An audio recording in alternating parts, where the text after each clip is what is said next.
public policy choices were made that made a bad situation much worse than it needed to be, that poured fuel on the flames of a recession at the worst possible time, with increases in every kind of tax, higher income taxes, higher corporate taxes, higher property taxes, pending payroll tax increases, and of course the largest tax increase in Alberta history, the multi-billion-dollar carbon tax that was not mentioned once in the last provincial election, all of which have massively increased the tax burden on our economy.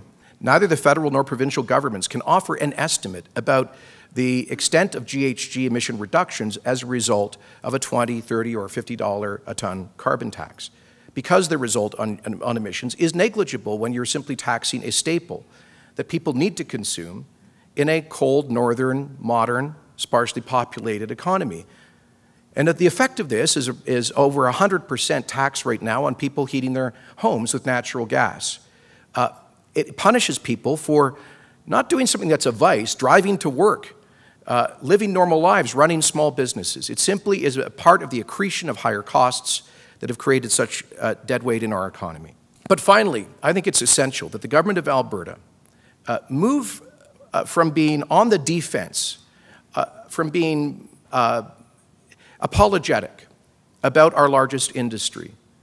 I think it's time that not only the government of Alberta, but the industry itself and the federal government move from this kind of apologetic posture that has invited more and more of this campaign of defamation to, frankly, going on the offense, to telling the truth unapologetically about how we produce energy at the highest human rights, labor, and environmental standards in the world.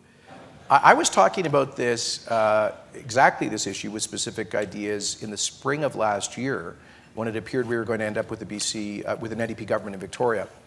In fact, at that time, I suggested a graduated strategy of reprisals, of repercussions if BC seeks to violate the Constitution by arbitrarily obstructing the export of Canada's largest export product off the West Coast.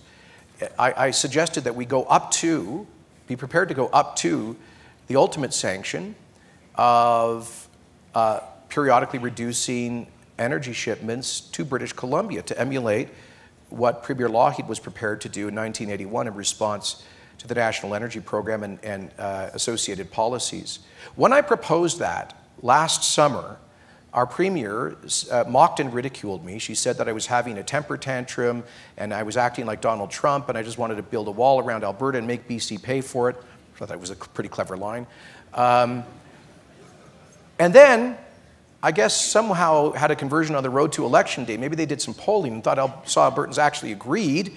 And this became her government's policy in February of this year, and then they adopted enabling legislation in the spring. I don't think it's a power that we should use lightly.